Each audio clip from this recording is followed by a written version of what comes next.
Salut à toutes et tous, ravi de vous retrouver donc sur ma chaîne pour vous parler d'un événement qui me tenait à cœur. Je devais faire donc ce compte rendu bien plus tôt, hein, juste après le festival, mais j'ai pas eu le temps.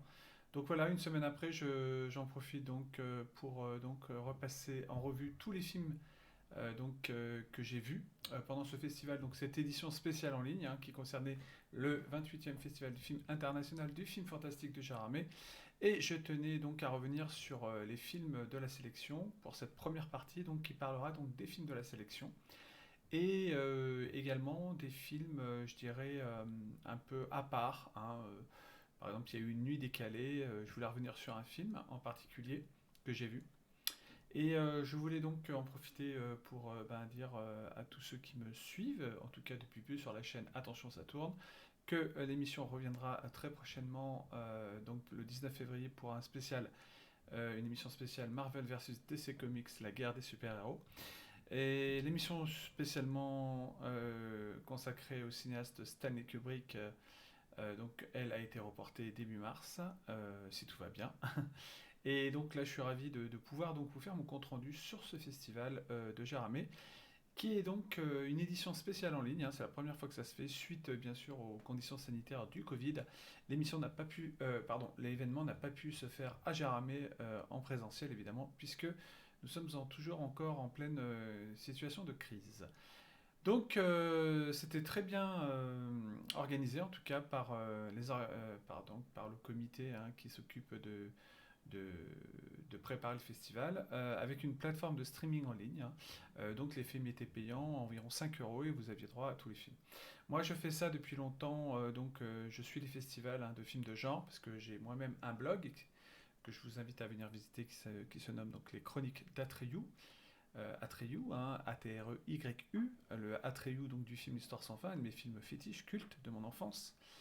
Et donc je vais tout de suite entrer dans le vif du sujet pour vous présenter donc les films donc, qui étaient en sélection, puisque la première partie sera consacrée aux films en sélection officielle. La deuxième sur le palmarès, bien sûr, je vais revenir, et sur quelques films qui n'ont pas été primés, que j'ai vus. Et donc je ferai une deuxième partie avec les films hors compétition, parce qu'il y a certains films dont je voulais vous parler. Voilà, donc on y va tout de suite. Je précise simplement que le président de ce jury cette année était Bertrand Bonello, le réalisateur. Il y avait dans le jury Pascal Bonitzer, Lolita Chama, une actrice, Pascal Bonitzer, réalisateur scénariste, Maxime Chatham, écrivain, Nora Hamzaoui, actrice, Camélia Jordana, actrice et chanteuse, Alexandre Pachulski, Vimala Ponce, une actrice, Gaspard Huliel, acteur. Voilà, donc je vais tout de suite entrer dans le vif du sujet et on va aborder, pour commencer, donc tout de suite, le Grand Prix du jury. Donc le Grand Prix du 28e festival cette année, c'est le film de Brandon Cronenberg, Possessor. Possessor, un film de 1h48 avec Jennifer Jason Leigh, avec Andrea Riseborough et Christopher Abbott. Voilà, c'est un film canado-britannique. Donc je vais, pour commencer, donc vous situer un peu, je dirais, l'histoire. Comme ça vous donnera une idée. Ensuite, je vais vous donner mon avis sur ce film que j'avais découvert à l'étrange festival et que j'ai eu le plaisir de revoir. C'est un film absolument vraiment à part dans sa façon de concevoir, je dirais, quelque chose d'assez radical dans son propos. Je vais donc vous resituer l'histoire. Donc, c'est l'histoire de Tasia Voss, qui est agente au sein d'une organisation secrète, utilisant une technologie neurologique qui permet d'habiter le corps de n'importe quelle personne et la pousser à commettre des assassinats au profit de clients très riches. Mais tout se complique donc un jour pour Tasia lorsqu'elle se retrouve coincée dans le corps d'un suspect involontaire dont l'appétit pour le meurtre donc, et la violence dépassent le sien de très loin. Donc voilà, déjà un sujet vraiment ambitieux, moi je trouve. En tout cas, le pitch donne envie. Pour moi, c'est quelque chose d'assez intriguant, puisque Brandon Cronenberg, ben, je ne vous le cache pas, c'est le fils de David Cronenberg, de son illustre père qui a fait tant de films aussi excellents, surtout dans la première partie de sa carrière. Et on va rentrer tout de suite donc avec quelques images de Possessor, qui est donc un film absolument vraiment, qui pour moi en tout cas méritait finalement, après réflexion, le grand prix du festival, avec un autre film dont je parlerai après, français qui plus est. Mais donc, pour revenir à Possessor, on va se replonger tout de suite un peu dans l'ambiance du film en voyant déjà la bande-annonce euh, et vous montrer un peu de quoi le film qu'est-ce que le film vraiment traite dans sa façon de, je dirais, assez introspective. C'est un film, je dirais, qui a un côté absolument noirissime en fait dans la conception. En tout cas, le sujet est vraiment intéressant parce qu'ici on aborde quelque part une thématique chère, je dirais, à l'auteur, hein, Brandon Cronenberg, qui, comme son père, essaie d'explorer un domaine, je dirais, le subconscient, à travers des agents qui s'infiltrent dans l'esprit pour aller en chercher, je dirais le côté sombre quelque part pour leur faire faire des choses auxquelles ils ne sont pas, je dirais, à la base censés s'habituer, comme le meurtre. Et là, on sent que tout de suite, dans la mise en scène, en fait, Cronenberg, il cherche vraiment à s'écarter en fait euh, de quelque chose d'assez conventionnel pour vraiment tirer parti vraiment d'une certaine mise en scène où il va mettre en valeur, je dirais, tout ce qui est montage, mise en scène, à travers des images assez fortes, brutes, dans sa façon de montrer en tout cas ce qui habite en tout cas l'un des personnages en particulier. Ouais, cette sorte de progression vers le meurtre et la violence, l'ultra-violence, parce que le film est très très très sanglant. C'est un film quand même qu'il ne faut pas mettre sous tous les yeux, puisque c'est un film qui va très loin dans sa thématique et qui montre vraiment une face, je dirais, sombre de l'âme humaine et qui explore vraiment les recoins très très sombres de l'âme humaine à travers une violence assez crue. Je ne vais pas en dévoiler, mais vraiment tout ce qui se passe dans ce film, parce que c'est vraiment, il faut garder la surprise. Moi, je trouve que c'est un film qui est assez jusqu'au boutiste, qui est donc radical dans sa façon de voir les choses. Et rien que pour ça, faut absolument découvrir Possessor. Parce qu'encore une fois, ici, Cronenberg, il aborde une thématique et sans trop copier son père finalement. Mais on sent quand même l'influence du père, hein, parce qu'il y a ce côté viscéral, vous voyez, de l'histoire. Donc c'est des gens qui s'impliquent dans l'esprit de personnes pour euh, en fait les amener à commettre des assassinats pour un compte d'une société privée qui en fait agit dans l'ombre.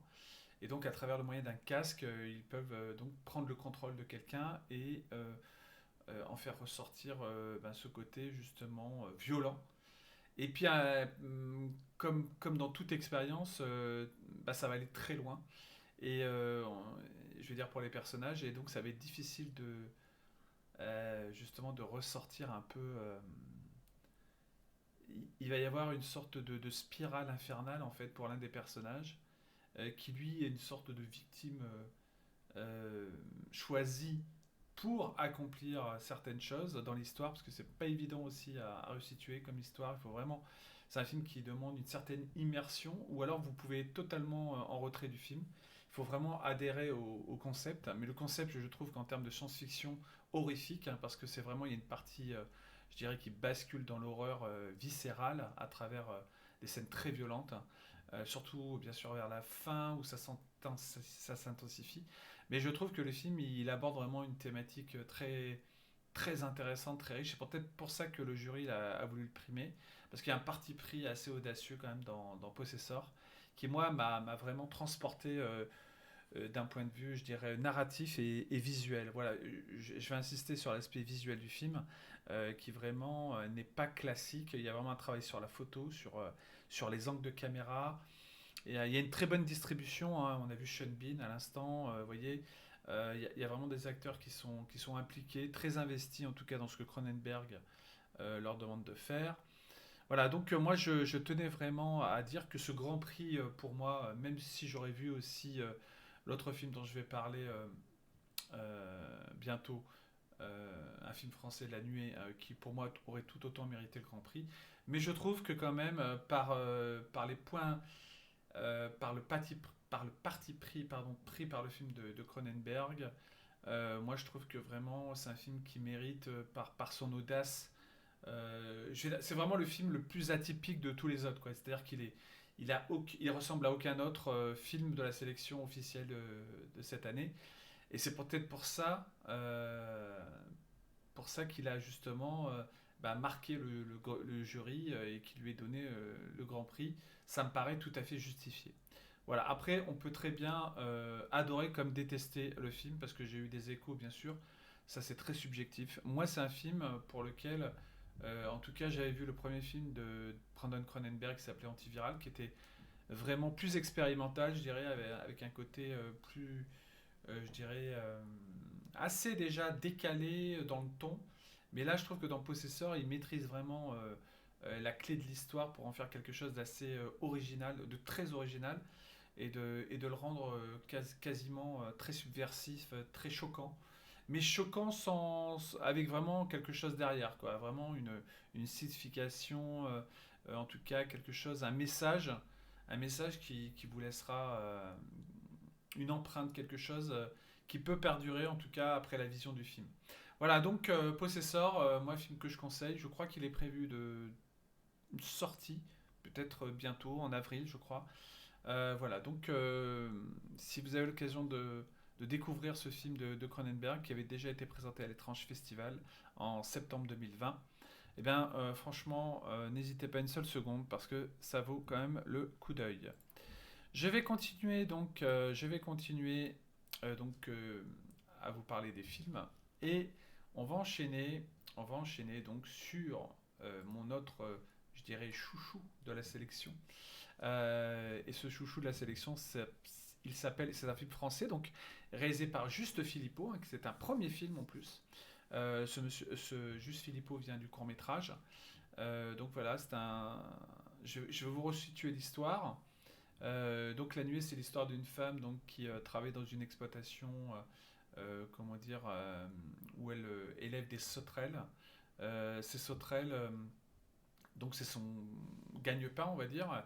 Donc elle habite à la campagne avec ses deux enfants. Et donc elle développe une industrie autour, je dirais, de ce que peut rapporter en tout cas les sauterelles. Euh, Quelque chose donc que produisent les sauterelles dont certains agriculteurs ont besoin. Voilà, c'est un film qui démarre donc comme un film, je dirais, euh, tout à fait ancré dans le traditionnel, dans le réel, puis bascule peu à peu dans le fantastique et l'horreur surtout. Et c'est un film absolument génial d'un point de vue, je dirais, de l'écriture. Il n'y a pas un personnage qui n'est pas bien écrit. En tout cas, celle qui joue donc la mère et ses deux enfants sont très bien dirigés. Il y a vraiment une recherche, en tout cas esthétique aussi également, puisque Juste Philippot, donc lui, son propos, c'est de parler à la fois de ces gens, je dirais, qui habitent dans des coins assez reculés de la France, je dirais plutôt dans tout ce qui est une région agricole, etc. Donc il situe son récit dans cette région euh, pour vous entraîner dans quelque chose d'assez, je dirais, d'assez dingue, en tout cas. Et je tenais donc à vous montrer, donc voilà, on va voir quelques images sur ce film, qui a eu donc le prix de la critique et le prix du public, ce qui pour dire que le public a vraiment apprécié ce film. Et La Nuée, c'est vraiment donc l'histoire de cette femme. C'est un drame familial aussi quelque part, parce que elle a du mal à élever ses enfants, c'est pas facile. Le père est parti, donc elle s'est mis en tête d'élever une espèce de sauterelle dont elle va essayer de faire le marché en quelque sorte, euh, un marché donc dans cette région. Donc c'est des personnes qui se sont installées depuis peu hein, dans cette région fermière. Mais un jour, il se passe quelque chose où c'était donc elle manque une affaire avec un des exploitants. Elle s'énerve, elle craque et puis donc elle renverse, comment dire, tout son labo en fait où il y a des sauterelles. Et puis elle s'aperçoit qu'en se blessant, certaines sauterelles ben, se, se mettent carrément sur elle là où il y a une blessure, où elles viennent se blesser pour lui sucer le sang en fait. Et les sauterelles développent un certain goût du sang et donc elles deviennent plus productives à partir de là par rapport à ce qu'elle doit tirer comme. C'est-à-dire qu'à partir du moment où elles développent un goût du sang, les sauterelles, elles deviennent, disons, plus intéressantes dans leur productivité par rapport à quelque chose qu'elles fabriquent et que cette dame, donc cette femme avec ses deux enfants, vend aux exploitants de la région. Et à partir de là, ça devient un vrai thriller horrifique, quelque chose d'assez, un vrai film d'horreur presque, où on va voir donc, on va assister, je dirais, à vraiment un véritable hommage à des films comme Les Oiseaux, comme ces films d'invasion animalière, en fait, où il y a une menace, un danger qui monte. Comme à Phase 4 aussi, ça me fait penser à un film de 74 de Phase 4 qui là parlait de fourmis intelligentes. Et ces sauterelles qui développent un goût pour, je dirais carrément, le sang, deviennent un peu le vecteur. En fait, on a l'impression qu'ils communiquent avec l'héroïne, hein, qui donc transmet un peu. Vous voyez, on voit que leur goût du sang dès qu'elle se blesse. Et en fait, l'héroïne donc transmet en fait son.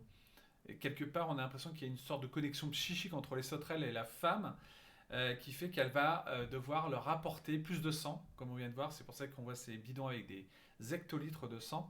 Et elle va rentrer dans une sorte de spirale où elle va essayer de nourrir en fait les sauterelles hein, qui ont besoin de sang pour se reproduire et pour produire aussi une sorte d'engrais spécifique dont les agriculteurs de la région ont besoin. Et donc là, on arrive dans un véritable film passionnant parce que ça, la présentation des personnages, l'intrigue, ça prend quoi, on va dire 20-25 minutes, pas plus, puisque le film dure 1h40 à peu près.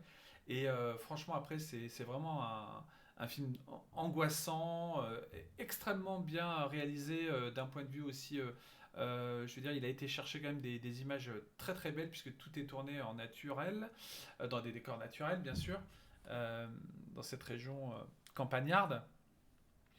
Mais surtout, l'idée d'utiliser les sauterelles comme je dirais, un insecte en fait qui communique, qui arrive à développer un certain goût pour, je dirais, le vampirisme quelque part.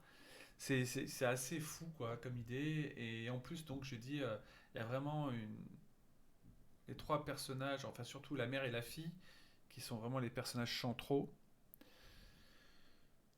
Tous sont très bien dirigés. En fait, il y a l'ami aussi de la mère qui lui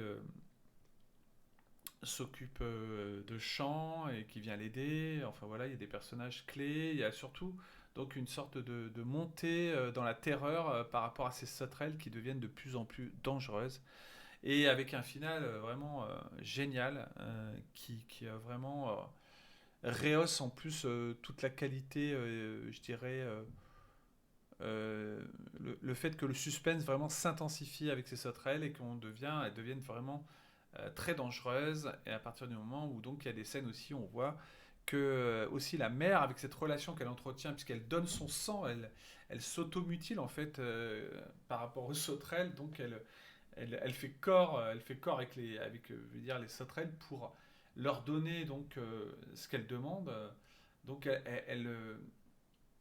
il y a des scènes clés, je peux pas dévoiler parce que sinon ce serait spoilé, mais je préfère que vous découvriez le film qui devrait sortir bientôt, parce qu'on découvre vraiment des trucs assez impressionnants quand les sauterelles l'attaquent.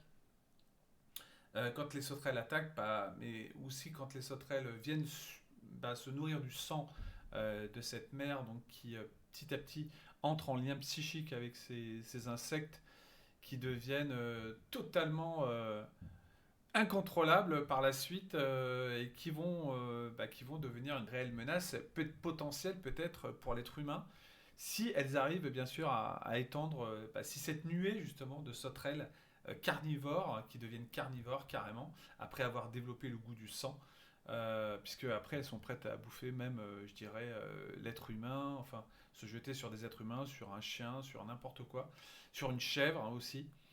Enfin, c'est un film vraiment intéressant parce que vraiment il y a, je vous dis, on commence à le regarder et puis on a envie d'en savoir plus, on avance dans l'histoire et vraiment on est pris par l'histoire. Enfin, en tout cas, comme je dis, c'est toujours des avis subjectifs, hein, je parle. Mais moi, je pense que c'est un film, s'il a eu le prix du public et le prix de la critique, ce qui n'est pas rien, c'est que vraiment, il y a vraiment des qualités scénaristiques, d'écriture, mais aussi d'un point de vue mise en scène, il y a vraiment des très très belles images. On utilise vraiment euh, juste Philippot utilise vraiment le décor pour vraiment le mettre en valeur et puis le rendre presque angoissant, puisqu'il y a, il y a ce contexte entre vraiment euh, le fait de placer ces sauterelles juste à côté de la maison, dans des serres, vous voyez, où elles évoluent.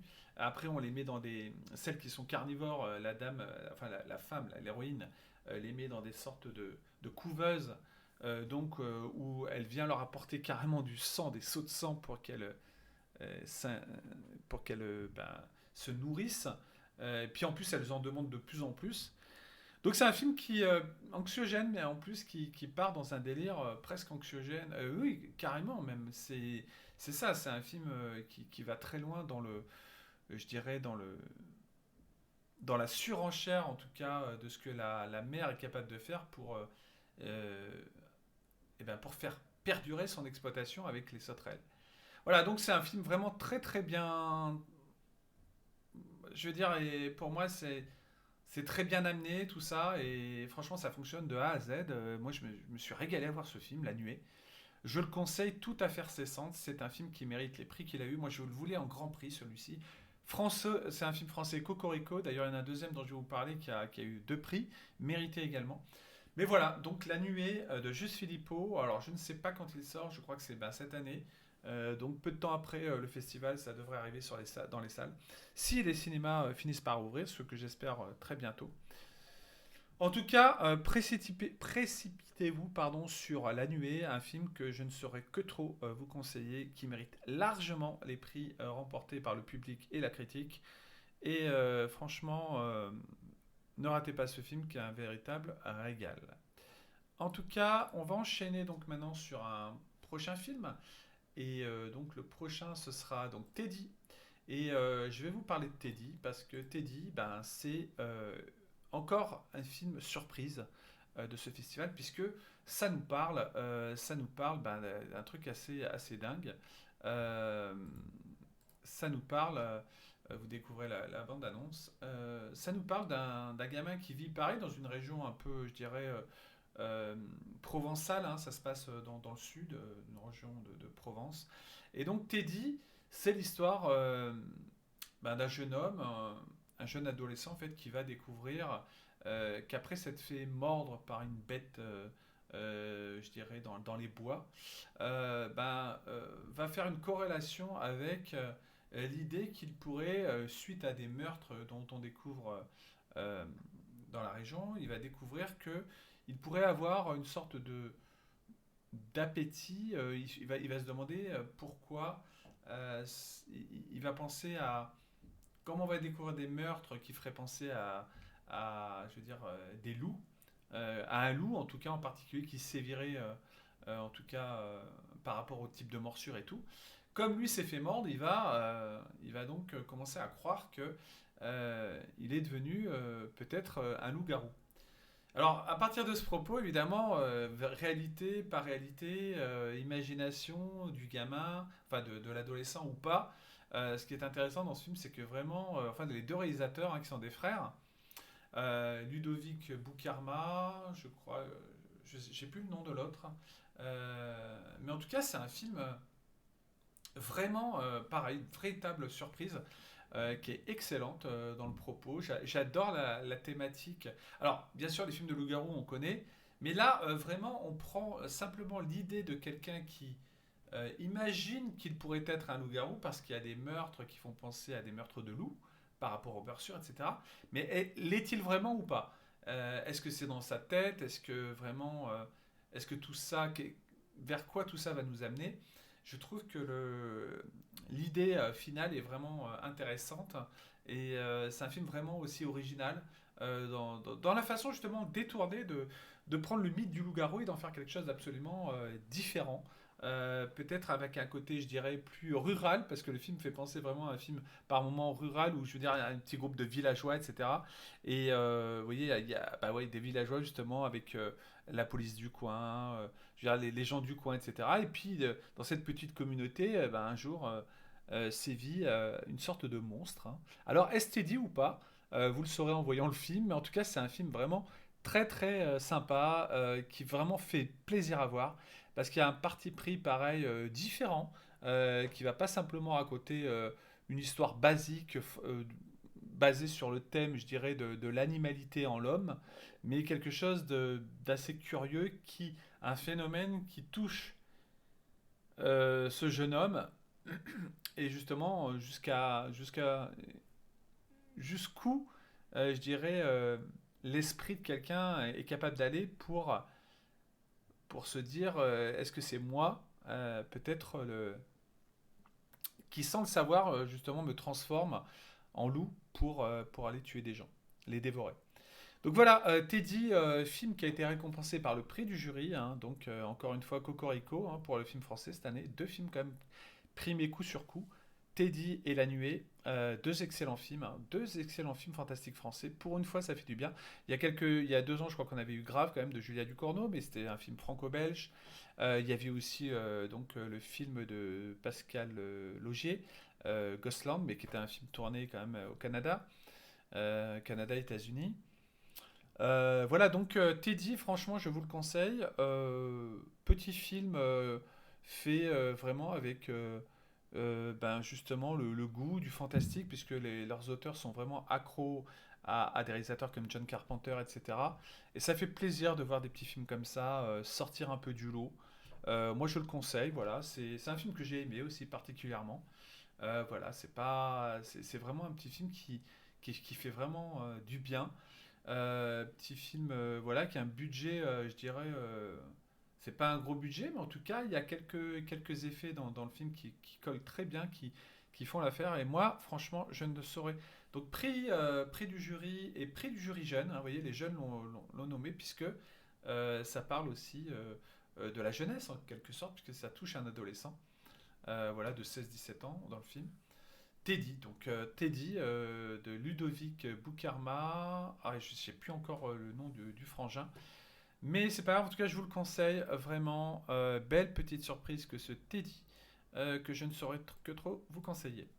Ensuite, on va enchaîner donc sur le prochain que je vais donc vous présenter. Et là, moi, encore une fois, je vais parler en fait que de mes coups de cœur, hein, finalement, parce que là, c'est vraiment moi ce qui me enfin, je vais parler que de mes coups de cœur. Je vais parler de ce que j'ai moins aimé aussi. Mais là, j'ai commencé, dirons-nous, par directement mes coups de cœur. Et là, je vais donc vous enchaîner sur donc le film suivant qui est Mosquito State. Alors, le nom du réalisateur, pas facile à retenir, c'est Philippe Jan.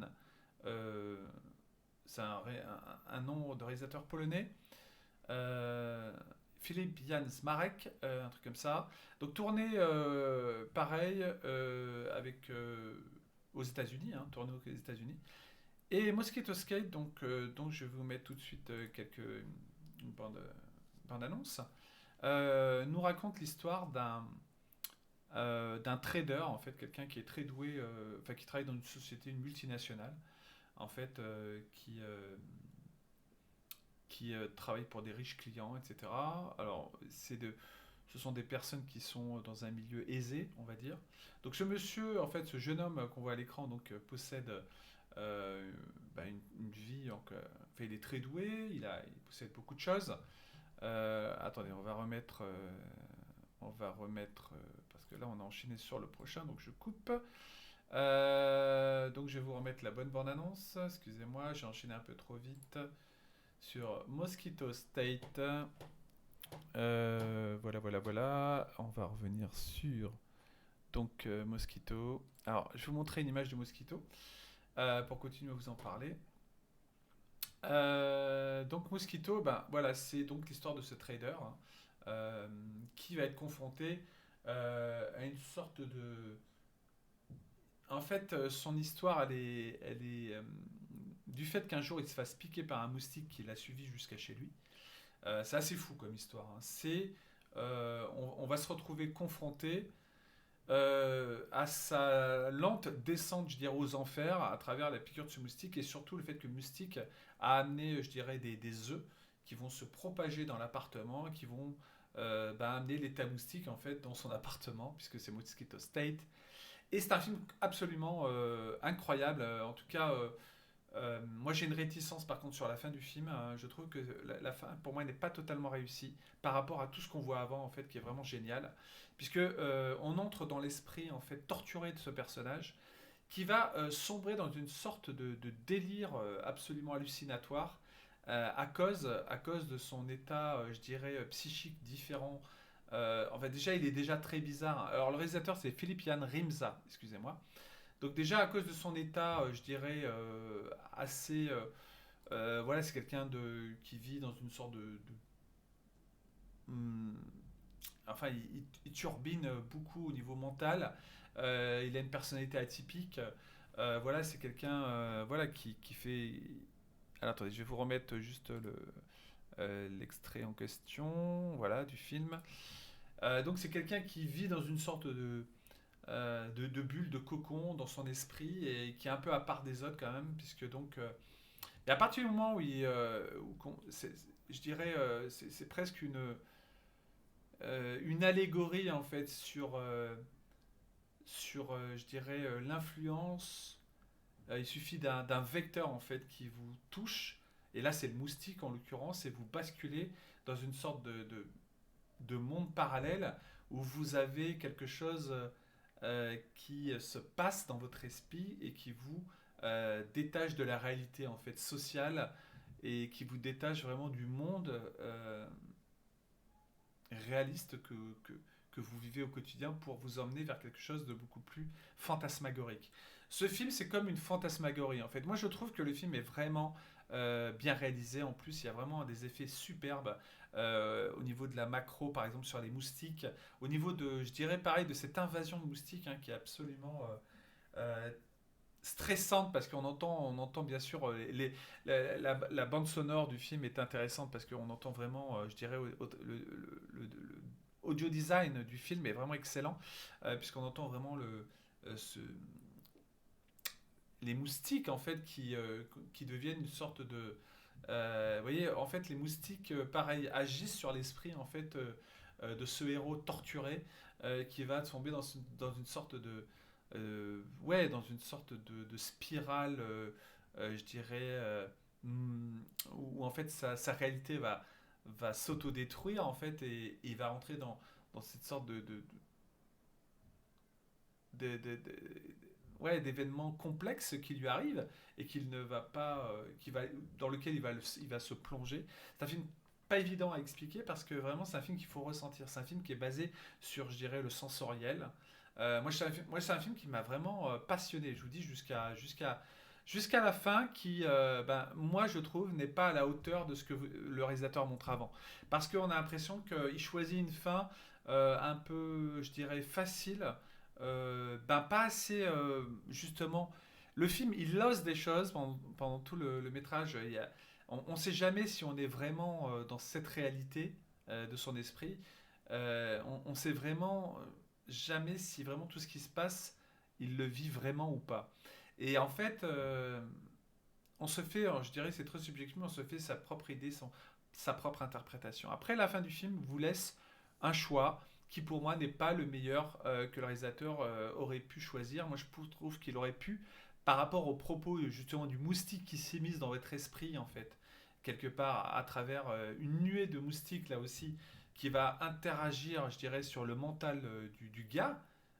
C'est vrai que moi je trouve que le film, donc le parti pris est absolument intéressant. C'est un film, pareil, je trouve, qui ressemble pas beaucoup qui est loin d'être classique, mais qui pour moi, choisit une fin un peu trop, je dirais, facile. Pas assez, je dirais. Moi, j'aurais aimé que ce soit beaucoup plus osé sur la fin, beaucoup plus rentre dedans, quelque chose d'assez démentiel en fait, parce que pendant tout le film, on se dit, purée, mais c'est incroyable ce qu'il vit. Enfin, c'est quoi cette histoire de dingue et tout? Quelqu'un qui se fait contaminer par un moustique qui le pique. Ensuite, il devient difforme. Son apparence change en fonction des piqûres. Il est même piqué de partout. Et donc, ça devient, c'est lui qui devient le monstre, en fait. En fait, il devient un peu comme, je dirais, quelqu'un qui se métamorphose, en fait. C'est l'histoire aussi, Mosquito de Sète, d'une métamorphose d'un être humain, en fait, qui vit dans sa bulle, parce que c'est quelqu'un qui parle très peu aux gens, qui fait une rencontre au début d'une fille magnifique jouée par Charlotte Vega, mais en fait, c'est quelqu'un qui reste toujours dans son univers, même s'il essaie de la revoir après. Mais c'est vrai que, bien sûr, il paraît très étrange, bizarre, il a une attitude qui est pas, qui paraît pas normale, mais quand même, on sent que ce film, il y a vraiment quelque chose qui véhicule en tout cas quelque chose de fort au niveau du message. Moi, j'ai trouvé que c'était vraiment assez culotté, assez osé, assez différent de ce que j'ai pu voir, en tout cas dans le fantastique. Et voilà, bon, voilà, moi je dis c'est quand même un film à voir. C'est un film qui aurait en tout cas pu avoir un prix aussi, de par son audace, un peu, de sa façon de traiter différemment une espèce de. Ouais, comment dire, comment je pourrais appeler ça, quelque chose de très qui part dans le psychédélique, hein, quasiment, puisqu'on on est dans l'esprit tourmenté de ce trader qui va oublier carrément sa carrière, son entreprise, va s'imaginer un tas de choses, va essayer de rentrer carrément en connexion lui aussi avec les moustiques, comme quoi il y a deux films où il y a une connexion avec les insectes. Et voilà, deux films sur, en tout cas, après les sauterelles, ben, les moustiques. Mais bien sûr, traités totalement différemment, hein. Les moustiques sont pas là pour envahir, je dirais, et pour attaquer les êtres humains. C'est plutôt ces moustiques, en fait, qui rentrent en contact avec cet homme, euh, ce personnage, vont créer une sorte de réalité, en fait, quelque chose d'assez démentiel, en tout cas dans l'esprit de cet homme. Voilà, je peux pas en dire plus parce que sinon j'entrerai dans les détails. Et puis, c'est vraiment un film qui est basé sur l'interprétation de chacun. Donc, je vous laisse seul juge quand vous pourrez le découvrir parce que là, je ne sais pas du tout quand ce film va sortir, donc aucune idée. En tout cas, c'est vraiment une curiosité. Et moi, quand on m'offre une curiosité, quand on me propose quelque chose de nouveau, de différent, bah, je dis oui tout de suite. Voilà, donc on va enchaîner maintenant sur le prochain. Et donc pour cela, on va parler du prochain que je vous annonce tout de suite, sans plus tarder. Donc on va enchaîner sur le prochain qui est donc le film Host. Alors Host, bah, écoutez, très franchement, je vais pas m'attarder longtemps dessus parce que pour moi c'est un des plus mauvais films de la sélection. Je vais être cash avec ce film, ça s'appelle Host, c'est l'histoire donc de plusieurs personnes qui se connectent. Encore une fois, le procédé, se connecter sur Internet par facecam, etc. Donc ils vont être confrontés à une personne qui va interférer dans leur groupe. C'est un groupe d'amis, une communauté sur Facebook, qui utilise donc Zoom, facecam, etc. Qui vont être confrontés à quelque chose de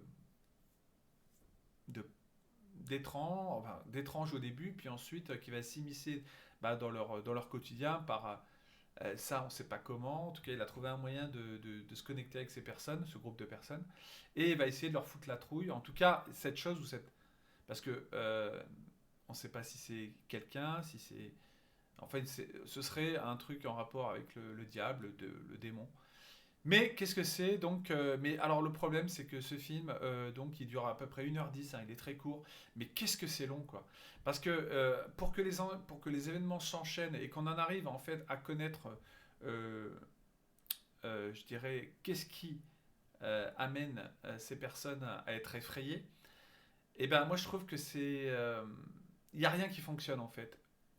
Non seulement c'est surjoué par certains des comédiens, la peur. J'ai l'impression qu'ils veulent faire une sorte, bah, c'est du fan footage à base de le procédé filmique. Pour moi, il a rien d'intéressant. Enfin, il est intéressant, mais disons qu'il est mal utilisé en fait. Host, c'est simplement l'histoire d'un groupe de personnes qui se retrouvent confrontées à une sorte, eh ben, je vais le dire, de quelque chose une sorte d'entité ou pas. Je veux pas en dire plus, je vais pas spoiler, mais très franchement, on se dit tout ça pour ça, quoi. Et très franchement, pour moi, ça ne fonctionne pas, mais alors pas du tout. Très franchement, je vais pas m'attarder là-dessus. Parce que c'est un film pour moi qui n'a que vous l'avez vu une fois, vous l'oubliez tout de suite. Enfin pour moi, c'est un film qui ne marque pas, c'est un film qui ne bah, justement qui utilise mal.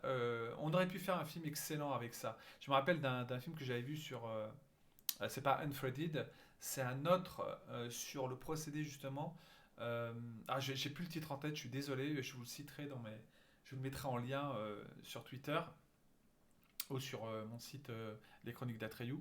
C'était un film excellent qui utilisait super bien, je dirais, le contexte justement de personnes qui sont confrontées à quelque chose d'inattendu tout en faisant leur réunion comme ça par facecam et tout. Et là, c'était vraiment bien amené parce que on arrivait à croire en cette histoire et il y avait des éléments qui vraiment étaient perturbants tout au long de l'histoire, qui vraiment s'interféraient de façon vraiment c'était très bien fait quoi. Et j'ai plus le titre en tête, mais il faudra absolument que je vous le ressorte le titre. Euh, je crois que c'est Megan is Missing, hein, le titre. Voilà, c'est ça, ça doit être Megan is Missing. C'était génial, c'était voilà, tout partait en fait d'une sorte de fan footage avec deux nanas qui communiquent comme ça sur internet et qui vont se retrouver confrontées à quelque chose de vraiment effrayant. Mais là ça foutait vraiment la pétoche. Que là, il n'y a rien qui fait peur quoi. Tout est les jumpscares qui sont amenés dans le film. Bah, vous voyez là, comme là, ce qu'on voit, enfin, c'est ridicule. On veut nous faire croire à certaines choses surnaturelles. Mais voilà, moi je trouve que c'est mal fait, je trouve que ça n'a aucun intérêt. Vous l'avez vu une fois, vous avez tout. Dès le lendemain, vous l'avez oublié. Voilà, Host, je passe parce que j'ai rien d'autre à dire sur ce film, si ce n'est que je n'ai plus envie de le revoir. Et ben, après, vous ferez votre propre avis. Comme je dis, chaque critique que je fais, c'est subjectif. Donc, vous verrez pour la suite, à vous de choisir. On va enchaîner sur le prochain. Et le prochain donc, c'est un film, décidément, mais c'est un film que j'ai pas aimé non plus. Parce que c'est un film qui s'appelle Sweet River. Voilà, donc Sweet River, je crois que c'est le réalisateur, il faudrait que je vous le dise, mais je sais plus. Alors, le réalisateur de Sweet River, euh, attendez, là j'ai plus le. Oh mince, j'ai perdu le fil là, la bande-annonce, la moitié est coupée, donc je vais couper le lien. Je vais vous remettre ça bien, excusez-moi. Donc les imprévus du direct, voilà. Donc Sweet River, Sweet River, donc c'est l'histoire d'une femme donc qui revient dans une ville où elle a vécu d'Australie. En fait, ça se passe en Australie. Donc elle avait un enfant qui a disparu dans cette région. Euh, donc cet enfant disparaît et ensuite elle décide de retourner dans cette ville où elle a vécu et de comprendre qu'est-ce qui a pu se passer parce qu'on n'a jamais retrouvé le corps de l'enfant, de son gamin qui avait à peu près 4 5 ans quand il a disparu. Donc elle décide de reprendre en main les choses et d'enquêter en fait. Et en voulant enquêter, elle va s'apercevoir qu'il y a des sortes euh, d'apparitions bizarres qui se passent dans la région autour d'enfants disparus qui sont morts dans un accident de bus et qui reviennent hanter, je dirais, les champs environnants. Et à partir de là, elle va essayer de voir si son gamin ne serait pas, justement, ne ferait pas partie aussi de la bande de ces gamins qui étaient morts dans le bus et il semble y avoir des apparitions fantomatiques de ces enfants morts suite à cet accident qui a eu lieu dans le passé. Et donc, elle pense que son gamin donc, aurait peut-être un lien avec ce qui s'est passé autrefois. Et le problème, c'est que ce film, évidemment, pour moi, raconte une histoire déjà qu'on. C'est Justin McMillan, hein, le réalisateur. Une histoire tout à fait conventionnelle, en fait, qui n'a absolument aucun effet de. Enfin, je veux dire, à aucun moment on est surpris, à aucun moment l'histoire, je dirais, ne m'a vraiment emballé d'un point de vue narratif. Je trouve que l'héroïne est vraiment euh, dans son jeu, elle est vraiment fatigante parce qu'elle est tout le temps en train de s'apitoyer sur son sort, son gamin, tout le temps en train de chialer. Déjà, ils en font vraiment une victime qui est toujours en train de croire que... Enfin, si vous voulez, pour moi déjà l'héroïne elle est mal choisie parce qu'elle joue pas très bien, je trouve. Ensuite, les personnages secondaires sont pas très intéressants. Elle rencontre un monsieur qui va l'aider dans un peu... Monsieur qui a perdu aussi son enfant, sa fille. Et donc, avec l'aide de ce monsieur, elle va essayer de retrouver, je dirais, la trace de son fils. Mais le film ne fonctionne pas à tout niveau, quoi. Les flashbacks sont inutiles. En plus, il vous les assène sans arrêt pour montrer qu'elle était vraiment... que cette perte, cette disparition, ce deuil, elle a du mal à le faire, que elle s'en sortira pas tant qu'elle connaîtra pas la vérité. Ensuite, il y a le personnage d'un flic qui va lui dire qu'il faut pas mettre son nez dans les vieilles histoires. Enfin, tout est cliché, tout est convenu. Moi, j'ai deviné la fin avant la fin. Enfin, voilà, j'ai trouvé qu'il n'y a rien, absolument rien, qui est impressionnant d'un point de vue, je dirais. Il n'y a pas un seul effet dans le film, et pourtant, on est en présence de surnaturel qui fait peur. Enfin, qui. Il y a pas l'enjeu du film est vraiment très mal amené parce que quand on voit la fin, on se dit mais tout ça aussi pour ça quoi. Et on se dit mais purée c'est l'idée la plus stupide que le réalisateur ait pu aller chercher cette fin quoi. Cette fin qui est bateau comme tout. Moi j'étais en train de regarder ma montre hein, pendant le film, je me disais mais quand est-ce que ça se termine quoi parce que là j'en peux plus. Je veux dire c'est un film qui prend son temps, qui est super long à démarrer, qui dans les quelques scènes soi-disant un peu effrayantes rate ses effets parce que justement c'est entrecoupé de flashbacks ou alors on revient dans la scène du moment à suspense mais je veux dire il y a quelque chose qui intervient pour que ça vous coupe de la scène à suspense. Enfin, je sais pas, mais il y a vraiment une écriture, je dirais, qui part à volo dans cette histoire, qui moi ne m'a pas du tout accroché. J'ai trouvé que c'était un film ennuyeux. Pour moi, c'est dans le fantastique, quand on cherche à raconter une histoire et que déjà on rate le casting, parce que moi je trouve que l'héroïne elle est vraiment pas à la hauteur du rôle quoi.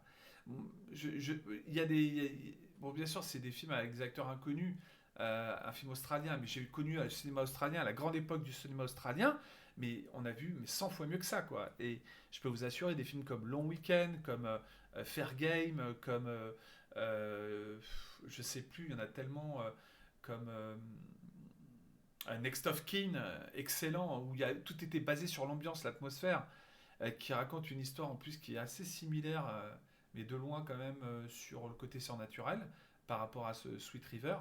Mais là, ça ne fonctionne pas, quoi. C'est vraiment mal fichu, quoi. Je veux dire, à aucun moment, je me suis dit, mais l'histoire n'avance pas. Voilà, voilà, vous voyez l'héroïne qui pleure dans sa voiture, elle est tout le temps en train de pleurer pendant tout le film. Non, mais quasiment tout le temps, elle est en train de chialer ou de repenser à son gamin qu'elle a perdu. Et les seules scènes soi-disant effrayantes ne font pas peur, il n'y a aucun moment. Et puis en plus, c'est prévisible, on se dit, tiens, on sait qu'il va apparaître là. Et puis il y a des personnages, on ne sait pas je veux dire, il y a des choses qui sont incohérentes, notamment au niveau d'un personnage aussi là, une sorte de, on dirait ce film Les Enfants du Maïs, version numéro 7. Parce qu'il y a eu plein de films autour de l'enfant du maïs. Mais voilà quoi, mais franchement, Sweet River, mais à oublier. Pour moi, j'ai oublié tout de suite. Aussitôt vu, aussitôt oublié. Ce film n'apporte rien au fantastique, n'apporte rien au cinéma de genre, en tout cas fantastique, et ne fait absolument... Non mais je veux dire, il y a aucune... tout ce qu'il veut raconter dans ce film, pour moi, ne, ne fera pas avancer, je veux dire, le genre, quoi. Et voilà, j'ai pas grand chose à dire, c'est que je me suis ennuyé et que je trouve ce film inutile. Après, vous pouvez le voir, peut-être vous aimerez le ton, l'ambiance. Moi, c'est mon avis personnel, hein, comme toujours, c'est très subjectif, mes avis. Mais Sweet River, voilà, c'est un film qui manque d'audace, qui manque, même dans sa mise en scène, c'est très basique. Il y a aucun parti pris, aucun risque. Si au moins il avait pris le temps, je sais pas, peut-être de faire quelque chose de beaucoup plus immersif du point de vue de la mise en scène, là oui, j'aurais peut-être surélevé ma note. Enfin, je donne pas de note en général, ni aux jeux vidéo ni aux films. Mais franchement, quoi, c'est il fait tout ce qu'il faut pas faire, quoi, en fait, pour vous lâcher, quoi. Donc moi, il m'a lâché, et Sweet River, c'est à oublier. Voilà, donc Sweet River, on passe au suivant. Et le suivant, parce qu'il y en a eu pas mal, hein, pour cette première partie, donc je le répète sur Jaramé. Donc le film suivant dont je vais vous parler, c'est Sleep. Alors Sleep, alors là, je me suis dit, ben c'est bien, il y a un film allemand dans la compétition.